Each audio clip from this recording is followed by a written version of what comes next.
Hey everybody, welcome. I believe this might be the first show in August, but maybe I'm wrong, but it's August 11th and it's the Dev Talk Show and I'm Chris Gomez and Rich Ross, how are you doing? Doing well, Chris. I think it might be our first show in August. It is certainly our first show since what is considered the Dev Talk Show's anniversary, which is August 7th, Oh gosh, yeah, that's right. That's right. 2019. That was the first show. Now, was that the first time that we had the name or was it still okay? Because before Yeah, that I don't we go were back into the Philly.night or whatever the yo, I previous know. playing around of it was.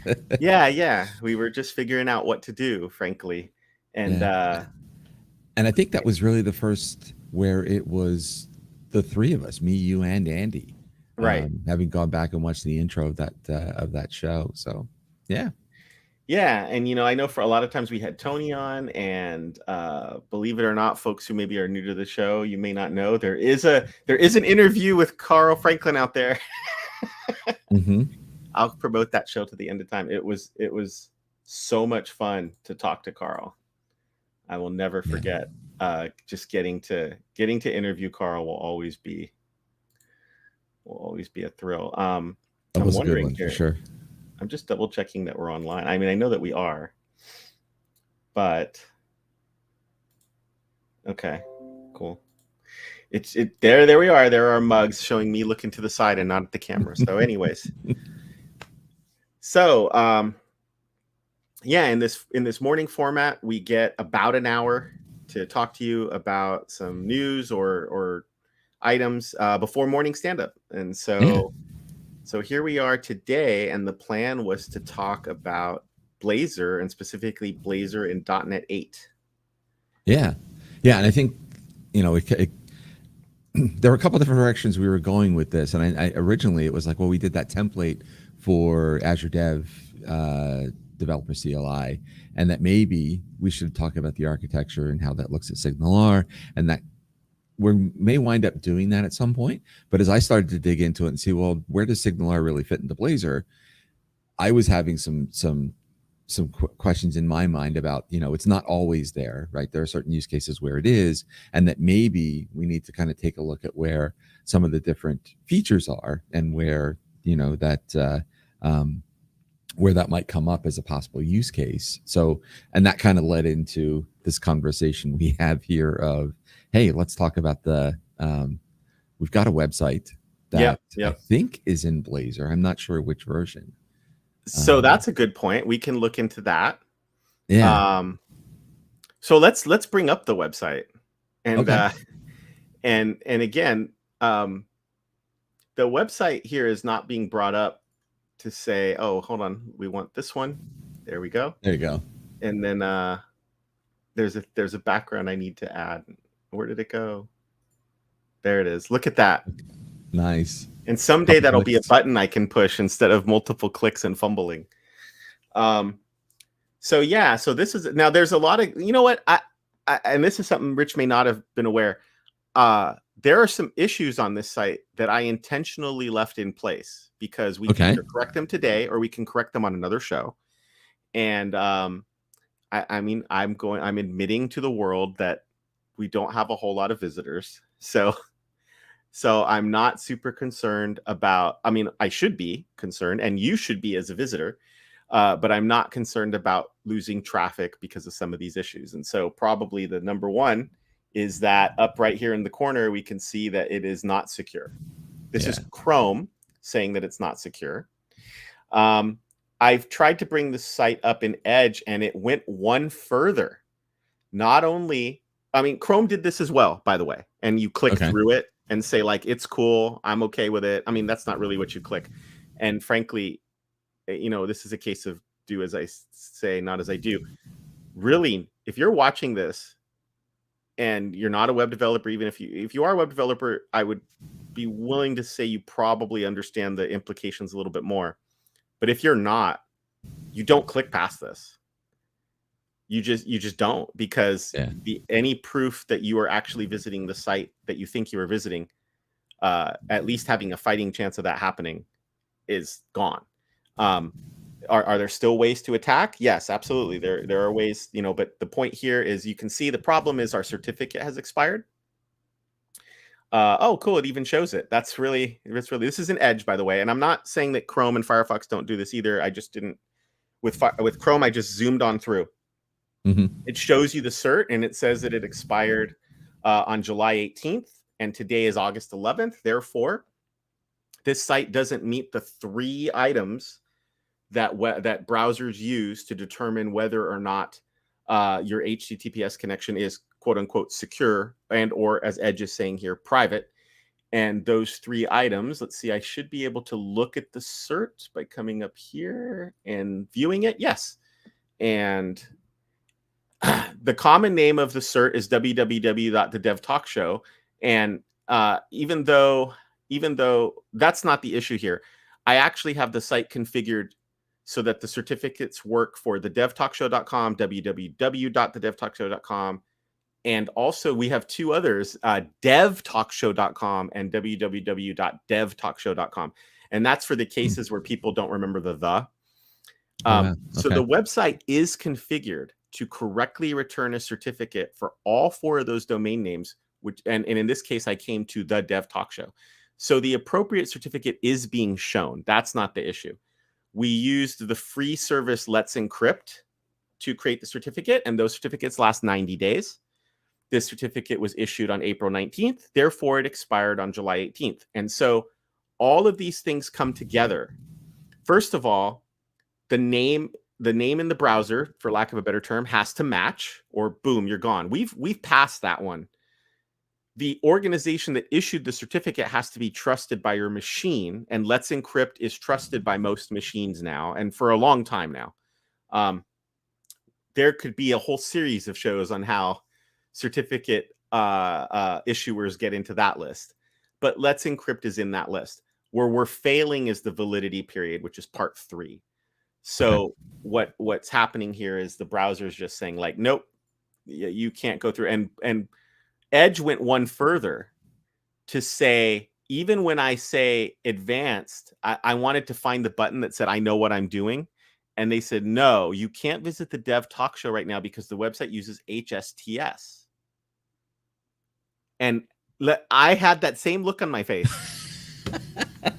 I really did. Okay. Because I said, oh, I thought I was pretty knowledgeable about TLS and the web and how a site is approved by your browser.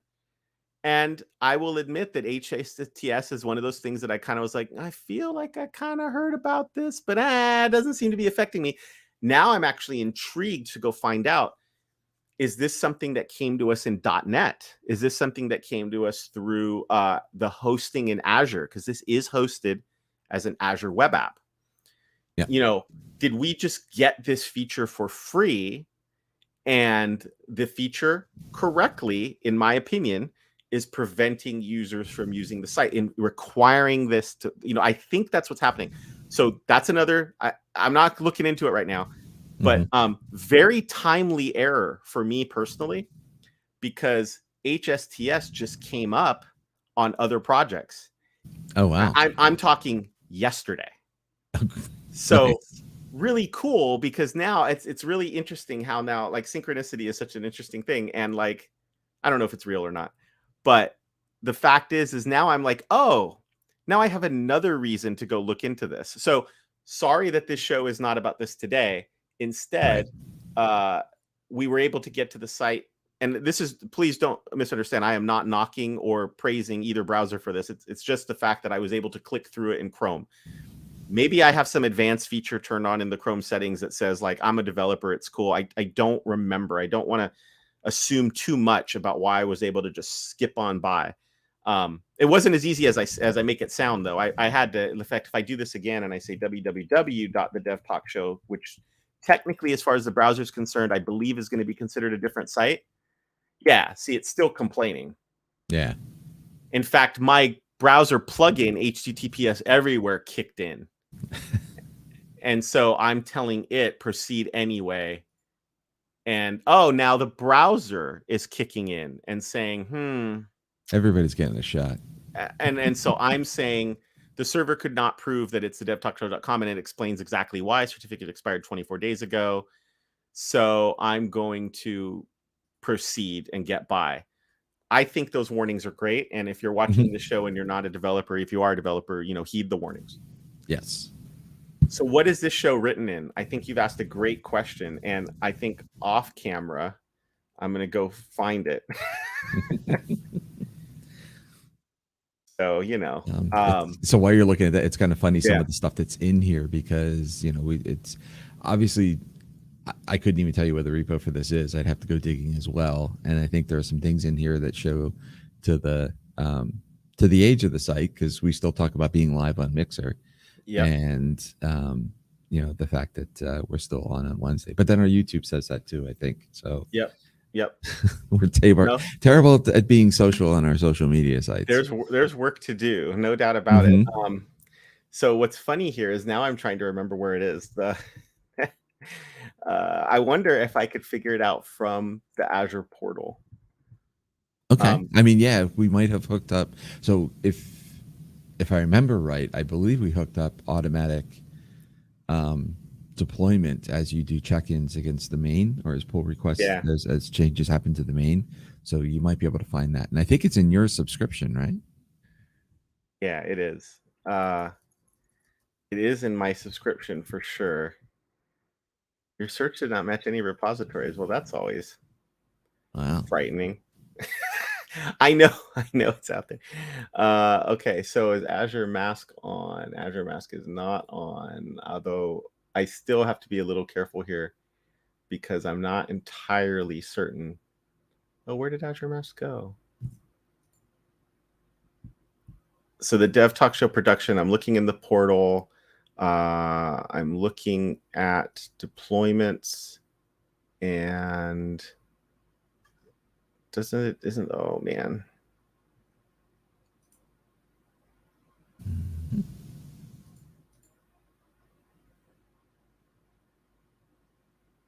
Well, I thought this was going to be easier. I was like, oh, we'll just find it during the show, like no problem. Yeah. And yet now I'm sitting here trying to figure out what site it came from. Well, it doesn't look like it's a Dev Talk Show because I'm seeing those repos. Right. I don't think they're private. Oh, that's it. Am I logged in? Oh, see, maybe that's why I'm not seeing it, is I think I am not logged in. Okay. So anyways, I think the answer to this is going to be, I honestly do believe that the answer we're driving towards, and part of why we were talking about this show, is that the site, I believe, is not written in Blazor. Okay.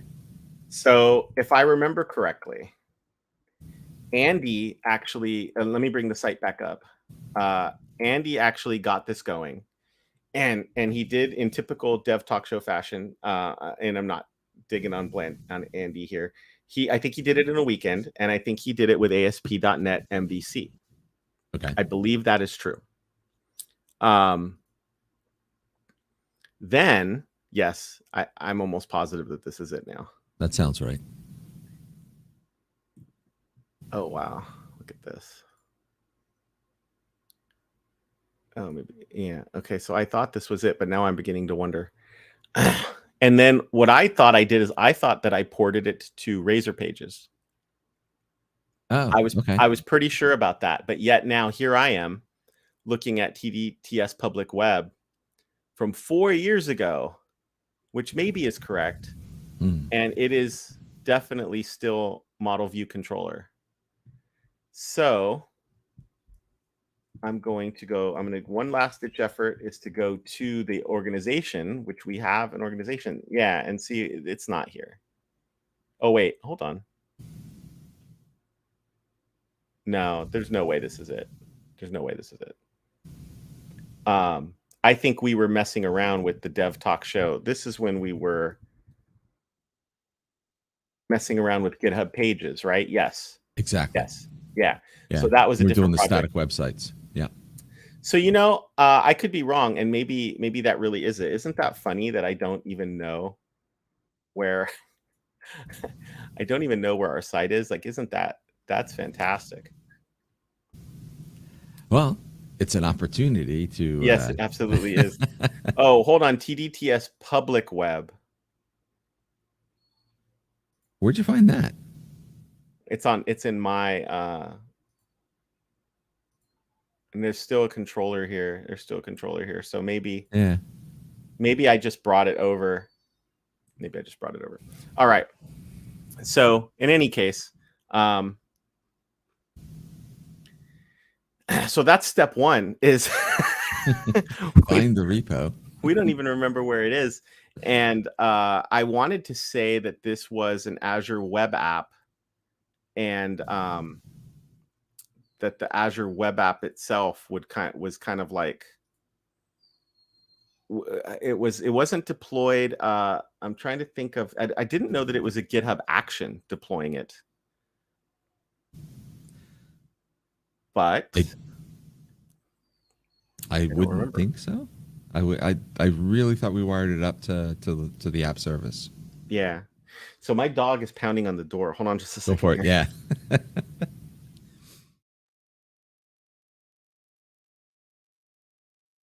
So for those who don't know, Chris's dog usually joins us at some point during the show in the morning when we do this.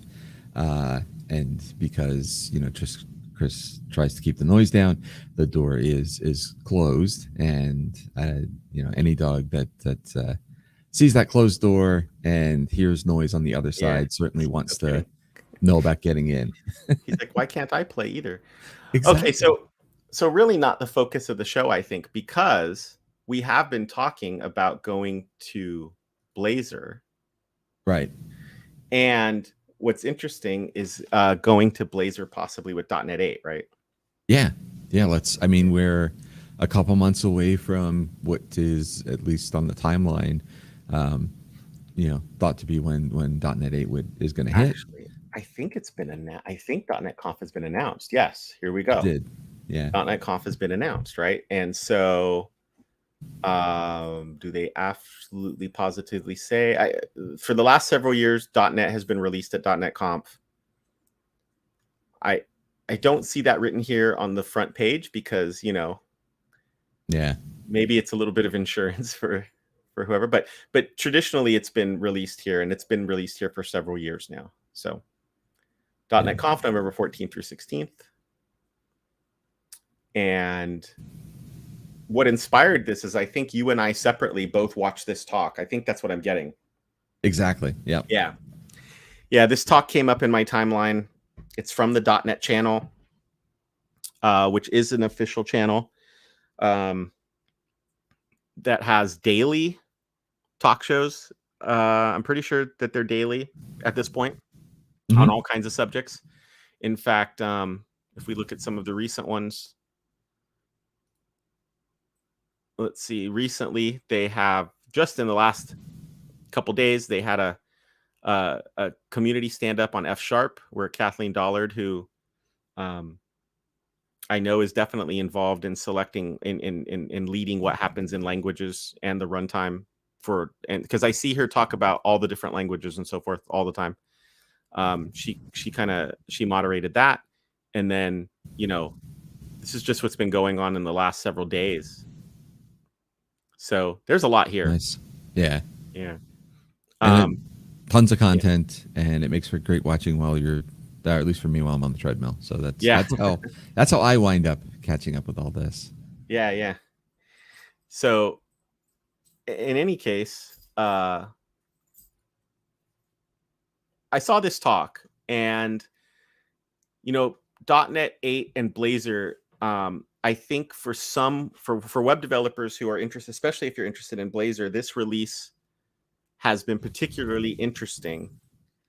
So I wanted to see what looks like it's going to actually land. And he does talk about a list. And so this list here says full stack web UI with Blazor, and puts these features on board: server-side rendering, enhanced navigation and form handling, streaming rendering, adding client activity per component or page, choose component render mode at runtime. And all of those features At least for me, I felt like they required a little bit of explanation. You could kind of get what they were going to say, but Yeah. what does this mean? Right. And digging a little deep on what it means, and where what might be kind of interesting is, comparing this list to the site, and can we kind of bring some of those take advantage of the tech stack to bring some of those features in, and what might those features look like, right? Because I'm sure you could look at this site and say, hey, it's just a static website. Why all the interactivity? Why all the pieces there? And maybe that becomes part of, maybe we throw some things on there, becomes a little more creative, and takes advantage of a feature that maybe you wouldn't necessarily put in a static kind of site. I don't know. We're trying to use this site as a way of getting some thoughts and experience around the .NET 8 stuff. So yeah. So what's interesting here is that I think it's kind of hard to talk about Blazor and .NET 8 without, especially if you've been following this for the last year, without kind of wondering, well, what does that mean for this particular YouTube video from Steve Sanderson, who is on the team?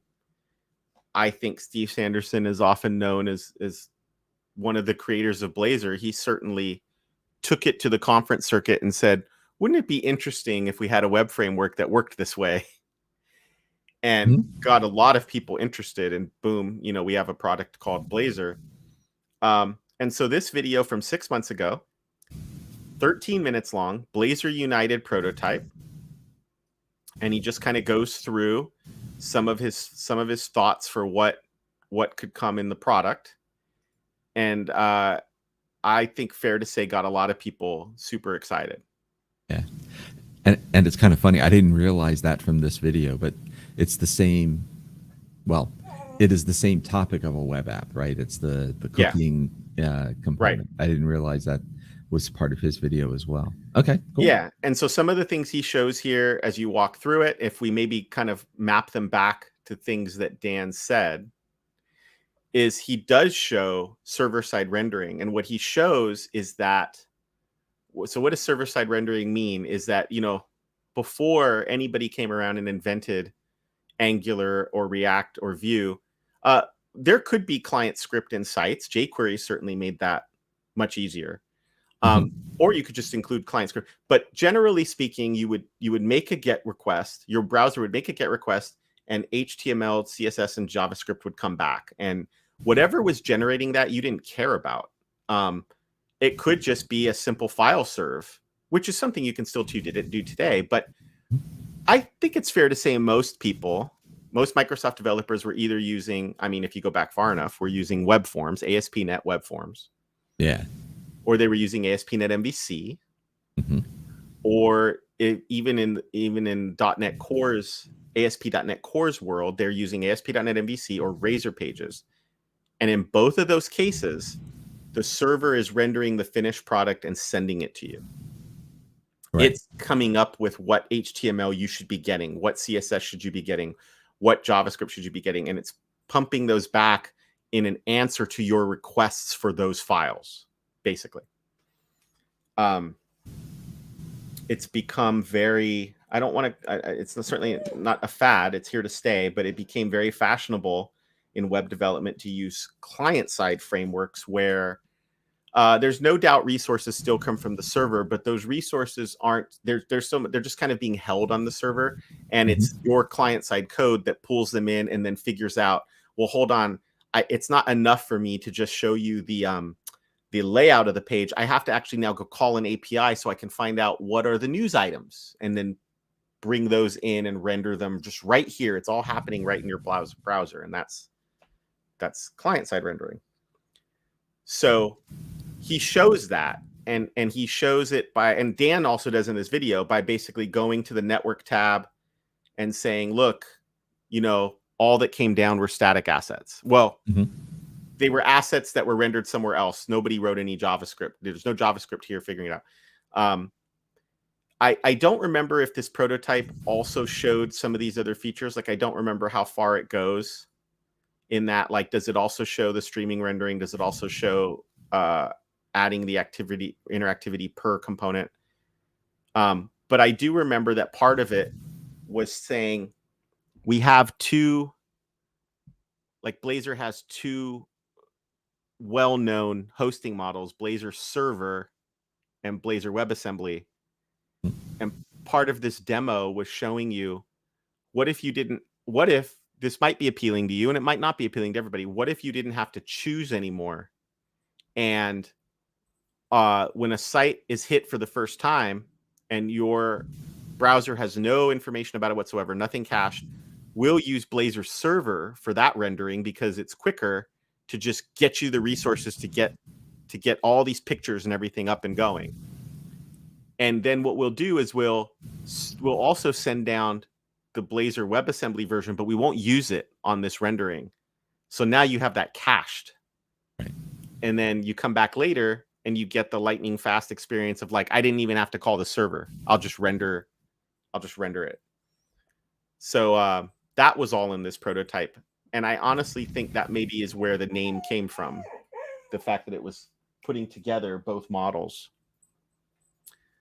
But yeah, and that's something that's certainly shown in Dan's video when he goes through it and runs through, you know, how that happens, and all of a sudden you've got, you know, the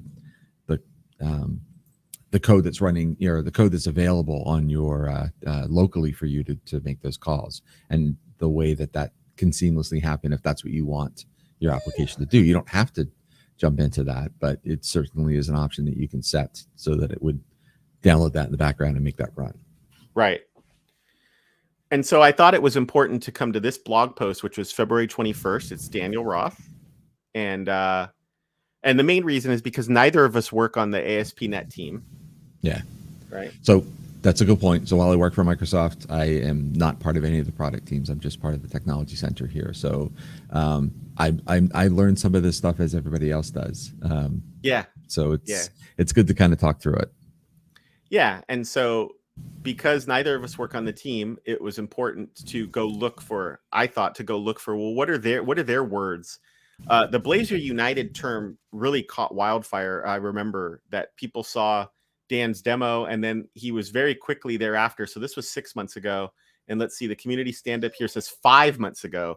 So he was very quickly an hour and a half show with John Galloway, Dan Roth, and the other members of the ASP.NET community stand-up, going through this with a fine-tooth comb. And I still think this is worth a watch if you're a web developer and you're interested in it, because Dan's talk is great. Dan's talk is kind of it's on the level of like, here, let me show you what's coming to the product, where this really dives into what they're doing. And you can even see here the developer console is up, probably to prove something or other in this particular section of it. Of, look, here's all that came back. And it's kind of ironic here that the very first comment says, I think we should just call it Blazor, which is interesting because, so this was 5 months ago. And if we go to this blog post here, I kind of feel like that's what happened. It seems like that's what's happened. There's a little note here. Previously, this section was titled Blazor United, but to avoid confusion, we're no longer using that name. Instead, we're focusing on the new features and enhancements we're adding to Blazor. I feel like what's happened is those features you saw them showing before are now just in the product. So it's just Blazor. Yeah. And I think in some respects, this does avoid the confusion of, well, hold on, where's this Blazor United thing? Where is it? I can't find it in the docs. Where did it go? Yeah. We even went looking for it in the docs. This is the ASP.NET Core Blazor hosting models in the docs. And Rich and I went looking before the show, and we said, okay, it discusses Blazor Server, it discusses Blazor WebAssembly, and it discusses Blazor Hybrid, which is not this. There's a whole show about Blazor Hybrid, I think, where you basically build native apps. Works in WPF, works in WinForms, works in Maui, .NET Maui. You know, pretty interesting. Mm-hmm. But that's not this. And so I know that somewhere in here I would find server-side rendering, pre-render and integrate components, maybe. I don't remember exactly. But basically what's happened is these features that I guess it would be fair to say that when Steve was conceiving of this and when this was being shown, these different features might have made it feel like a whole new Blazor. The fact is these different features are just features of the framework, and you would find discussions on them throughout the documentation. You're not going to come in here and see Blazor United. It's just not how it's going to work. Yeah, and that's good to kind of get people, I guess, heads around to see, to be looking for feature set as opposed to something that feels like a product. Yeah, and so I think if you today are one of those developers saying what happened to Blazor United, it is landing in .NET 8. At least, let's be fair, these features are landing in .NET 8. It's possible we could go through this prototype video and this video with a fine-tuned comb and see a feature or two that maybe isn't making it. But certainly, even they even reference the original video in here. But that's what's happening. And so it got us to thinking a lot about, like, well, should we give it a try? Yeah, definitely. Yeah. I'm trying to see if I can find maybe some other still shots that sort of show what's being talked about here. I mean, I'll just let it run. It's running silently, but you're going to see this. You're going to see this sample quite a bit of this recipe site, and the recipe site loads, and then I think what Dan is showing here is saying, like, hey, look, there's no WebSockets here, there's no WebAssembly here. So oddly enough, is this Blazor server? Is it Blazor WebAssembly? Because traditionally with Blazor, you would see one or the other. You would either see the WebAssembly runtime coming down, or you would see the WebSocket runtime pieces coming down to make Blazor server work. And part of what he's showing is that in current Blazor, if you have no need for interactivity on a page or in a component or in the whole thing, whatever that granularity is, that Blazor will render for you. This seems very traditional. Blazor will render it for you server side, send those pieces down, and it will not bother sending down the WebAssembly runtime. It won't bother starting the WebSocket connection for client updates. Right. Doesn't need to. Mm-hmm. And then as he moves on, so he says, and the thing about it is you just get that. You just get that support. That just happens. There's nothing you have to do. And then I think as we go on later in the demo, we start to see some of these other features come in. And he introduces them one at a time. So this is great to look at. Like streaming rendering is a really cool one where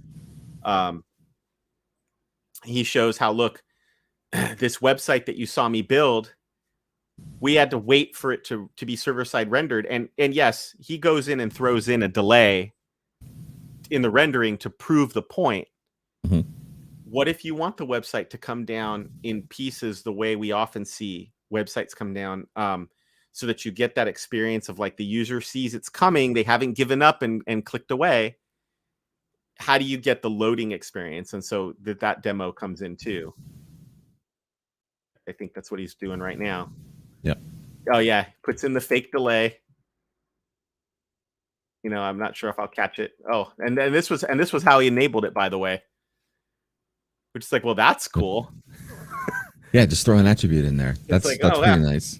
Web development is easy. Right. If you only knew, kids. Yeah. Web development's great. And so then I think he proves it from here. So he's closing everything out and refreshing, loading, boom. And then that loading was even slow just because there was a delay in there. So yeah.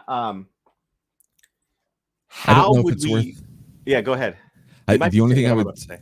So those, well, possibly.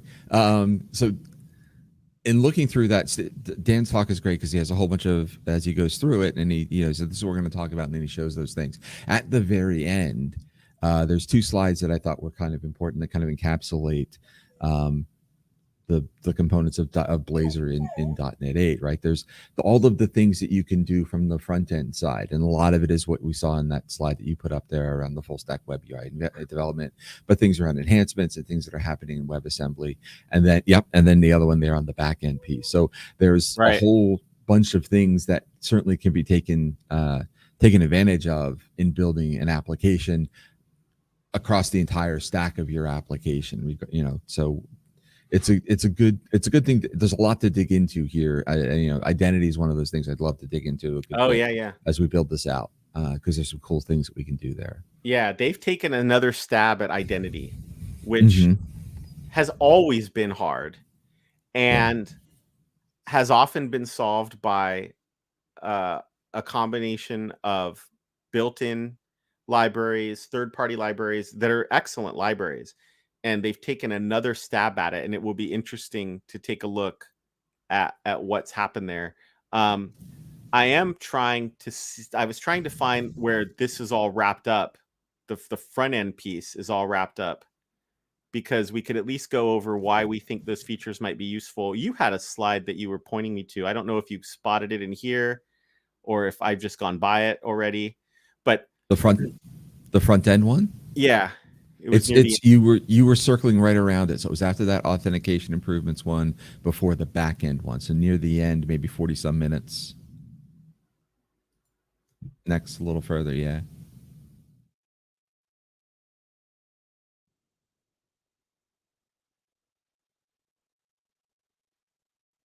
Yeah. Oh, here we go. Yep. Because part of what we were thinking is, can we look at this list and then think about the TheDevTalkShow website, right? So server-side rendering. I thought I paused it, but I guess I didn't. I would say server-side rendering is one of those things where most users just don't even know it's happening. So while it's a feature we could certainly take advantage of, I'm not sure that anybody sees it. Yeah. I want to jump down to streaming rendering, because if I look at the site today, while the site loads pretty quickly, we probably could change that by maybe having it go out and pull more videos, maybe calling an API, because there's no API call happening here to do this. Static embeds. Yeah, this is just an embedded link, and YouTube has support for that and says, like, sure, you want your video to run in your site, here's how you do it. No problem. But what we could do is we could have this come up just like the recipe site comes up with the latest recipes. Now it could be list of shows. Well, that's going to be hitting something. At least the first pass of the development will be, let's go hit something, find out what the latest shows are, and go boop, boop, boop, boop, boop. And I don't know, maybe we'll find as we develop that there's a little bit of a delay, and we could turn on streaming rendering and we could watch it go from loading to complete. And that might be really interesting. That would be fun. So adding client interactivity per component or page. So one thing that we didn't get to really explain too much is, although you got to see a tiny bit of it, and if you watch Dan's talk, you'll see it for sure, is that because of server-side rendering, now in some respects you might say, oh, but what happened to the whole interactivity, the whole promise of Blazor? It's like, well, it's still there, but what you could do is you could now just turn it on for the component that needs it, and that's it. Yeah, that's pretty awesome. Yeah, or the page that needs it. You can choose this render mode at runtime if you want. So in other words, there were attributes and settings that he showed to basically lock in what would have previously been Blazor server style interactivity and Blazor WebAssembly style interactivity. Or you can take your hands off the steering wheel and let Blazor decide at runtime, oh, they already have this cached, we're just using it. Done. And I think that's, while it's probably not something we're going to get to today, but it's an interesting thing to call out. it's now in .NET just a Blazor app. You don't have to decide upfront, am I doing server, am I doing WebAssembly, right? So Yeah. that gives us that ability, to have those decisions happen at runtime or have controls come down as one style and the next time they use be a different style. So I think that in and of itself is pretty awesome. Yeah, the hosting model is less important of a concern. But I think the team recognized that there are some people out there, either because of their existing setup or their existing choices, are still going to want to pick. Mm-hmm. So that's enabled. Yeah. But maybe new code doesn't need to make that distinction. That might be the practice we're heading towards. I don't know. Yeah.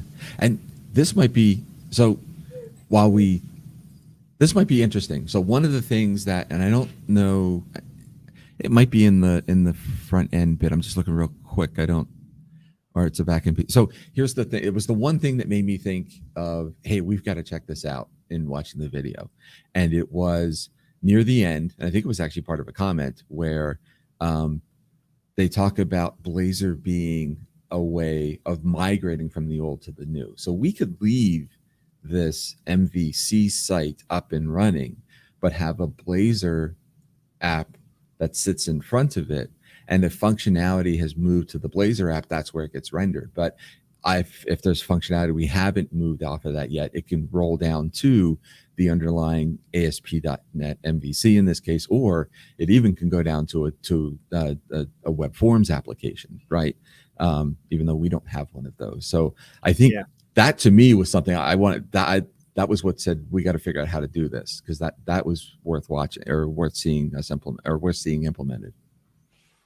Yeah, I think that's exactly it. Is that so? One of the things that is not really, I don't want to say that this is the name of it, because I don't think it is, but like Blazor Hybrid is interesting because you could now build your components and then use them in a .NET MAUI app, which I believe when we were trying out .NET MAUI, we both did some native, I don't know what I want to call it, with the C# XAML style build. And then we actually did say, well, let's go try doing the .NET MAUI hybrid stuff and just bring in a web page. And they both worked. Yeah. So I feel like that's been there for a while, but now to see that a Blazor, components that you build for Blazor could then be used in WPF or Windows Forms too. Wow. That's interesting. And I don't know, I think it's up here in components. But we may not find it exactly. So yeah, Blazor apps are based on components. A component is based on, and then it says here, I was hoping that we would see where it says that you can use those in Razor Pages and MVC, but you can. We definitely know that you can. You don't necessarily have to use, you don't have to say file new project Blazor to start getting benefit from Blazor components. Yeah, good point. And well, I am wondering now if we're going to see, or if I would find, or if it's already in here, a tutorial that talks about how you bring in, because I remember there is a slide in here which I would probably never find, that said they view this, what they're enabling in Blazor and in ASP.NET, as a way for you to maybe start bringing things into your ASP.NET web forms apps that are still based on .NET Framework. Yes. Yeah, exactly. I think part of what enables that is because you can use Blazor elements from any web app. We talked about MVC, we talked about Razor Pages, we talked about MAUI. What we didn't mention is that you could just be a React app and it's fine. And that is discussed as well. There is a model here where you could have an existing SPA and start using Razor components, which is really interesting. Like, all of these scenarios, I think, are designed to say, hey, it's okay to come over because if what's keeping you from coming over is that you have an existing app, then don't let that stop you. Right. Right. There's a path to Yeah. get there Yeah. without a complete rewrite right now. Right. There's, Yep. over time, that's what happens. But yeah. Render Razor components outside of ASP.NET Core. And now here's something so fascinating. As you saw this on one of the slides, that Razor components now could be rendered just to a string. Mm-hmm. In the And console app. yeah. And what's so interesting about that is while I do think that the teams that Dan said they were looking at static site generation scenarios, but you've got to feel like underway right now are community projects that are taking this feature and saying, here's static site generation using Blazor. Mm. You can write HTML to a text writer. You can write it just to a string. So that's really interesting. And then at least, I think it's really interesting. And then I'm trying to see if maybe we get, no, we don't quite get it. That was under advanced scenarios. And I was trying to see if we also got some client-side development, single-page apps. So this isn't really talking about that at all. Well, anyways, I mean, so let's see, back to our site. So, again, some things the site is missing. For one, we can't log into the site. Yeah.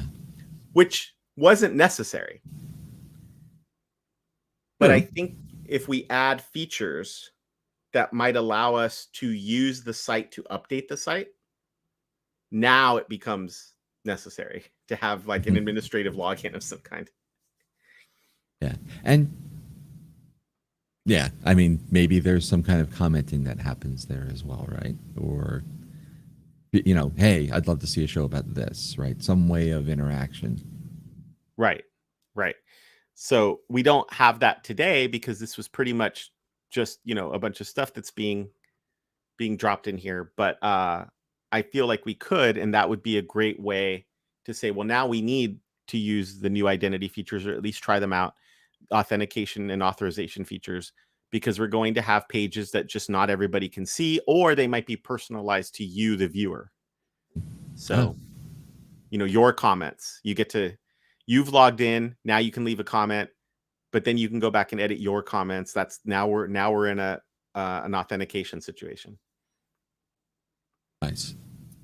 So yeah, there are a lot of interesting ideas here. And, I think people who are looking for things like this, here is a post not from Microsoft, from a different blog. May 17th, 2023, talks all about the roadmap here and what's going on. And then at the very end, if I remember correctly, no, it wasn't this one.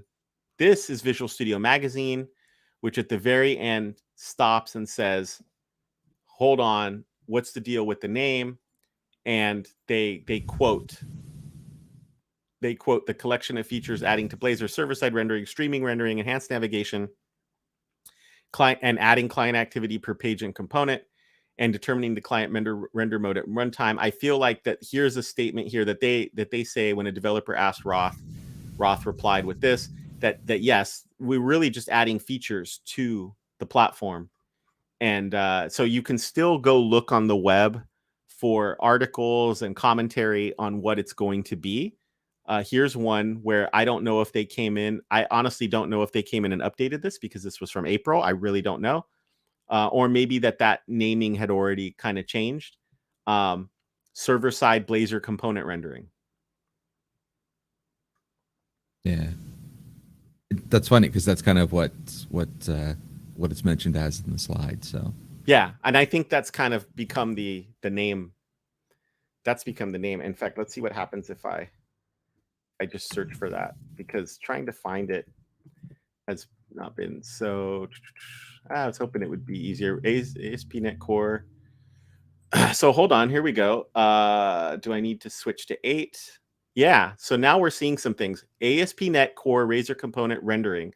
I'm in the ASP.NET Core 8 preview docs, and here's streaming rendering. Use streaming rendering with server-side rendering to stream content updates on the response stream and improve the user experience for components that perform long-running asynchronous tasks to fully render. Whew, that was a mouthful. This could have also said like loading. You need loading. That's what you're looking for. You're looking for loading. And here's what we saw in the presentation. Stream rendering is true. So yeah, it is being discussed, right? It's just that it's not being discussed as a new version. It's just saying like, look, you're going to find these features throughout the documentation. Yeah. Yeah, and that's what you should be focused on and looking for, like what's getting rolled into .NET 8. Yep. Existing components. So there's a tag helper that lets you render Blazor components in MVC or Razor pages. Great.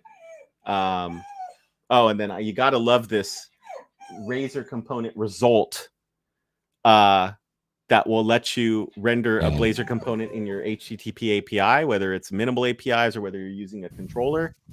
And I think that leads down the path of in the end, we're just rendering HTML. Why can't we get at that? Yeah. That was pretty neat when that was shown off. So, and I think that was the comment I wrote back was the Razor component result. Yep. When we were chatting internally. So, okay, cool. Yes. Yeah. We need to see that. So now the trick is going to be to start putting some time in with this and then showing everybody here what we've done. Like I said, I know for a fact that we have a site that's whose certificate is out of date. And the way that I update that is I actually have a PowerShell script that I just manually run. Like I manually run it and that's all cured. And part of the reason I haven't sat down to cure this is I've been thinking this really feels like this should be a recurring Azure function that runs PowerShell and then just does it for me every 85 days or something. And haven't figured out how to do that yet, but I feel like we could. There's a secret to pick up. Like for instance, I can't show everybody that command line. I can show you the PowerShell script. That's no problem. And I didn't write it. I carved it out of some projects that are already existing online. There's a project online that will register or create certificates with Let's Encrypt and register them for you. But what you do is you put that site up as its own web app, and then it basically activates on its own, every so often. And it was just more than I needed. So I kind of found the PowerShell script and I just pulled it out and saved it somewhere. And so that's how I've been doing it. But I think it would be interesting to take that and get it into a recurring, like a time repeating Azure function and just have it do it every 80 days or so. Then we don't have to think about this anymore. But haven't done that yet. So I feel like there's a show. That could be the next show if we get us in a good foundation for moving forward. Yeah, if we want our website to work without scaring people. And then, start on the Blazor project and go from there. And definitely using .NET 8 preview. It's August. That's okay. By the time we're done, it'll probably be GA. So I'm not too concerned about that. No, in fact, by the time we're even really all that ready for it, it'll probably be in RC. So yeah, cool. So we'll find out some days next week when we can kind of come back and we've got a couple things couple of next shows kind of figured out, which is good. It's always good to have a bit of a plan moving forward. Yeah, so go watch what's new in Blazor for .NET 8. That's going to be in the show notes. If you're watching on YouTube, you're going to see that in the show notes down below. You're going to see the links to the other things we saw today down below. Don't forget .NET Conf is coming in November. But if you watched us live on Twitch or YouTube, or also I think it's even streaming on Twitter, thanks for watching live. But you should also know we have replays of every show. youtube.com/TheDevTalkShow will get you there. And this show will be right there. It's in the live section until I get in there. And because our top section is the one that's the weekly list, I got to go like add the tag and then it moves it over there, which is kind of nice. So Cool. We'll get that done. All right. Anything Excellent. else? No, I mean, here's to 4 years of doing this and look and see what we can do for year 5. So yeah, wow, I can't believe it. But here we are. I think the move to StreamYard's gone pretty well, but we're still able to use. I think if we just make sure it still works, we're still able to do the full end-to-end production, which I think is something we'll have to test out and make sure still works. But frankly, I think for a lot of the shows, this has been fine. So yeah, it's been good. Let us know what you think in the comments, or next time, maybe if you join us, if we can get a schedule out there on Twitter, that'll probably help people actually make plans to join. So don't forget, Twitter is the Dev Talk Show. It is not Dev Talk Show. I don't know if anyone has that, so maybe they do. Interesting. I don't know. I never bothered looking. Yeah. All right, Rich. All right. Well, it is almost time for stand-up, so we will let you get to it, or maybe just have a quick moment to get a cup of coffee before you head there. Have a great Friday, everybody. Hopefully your weekend is great, and we will see you all next time on the Dev Talk Show.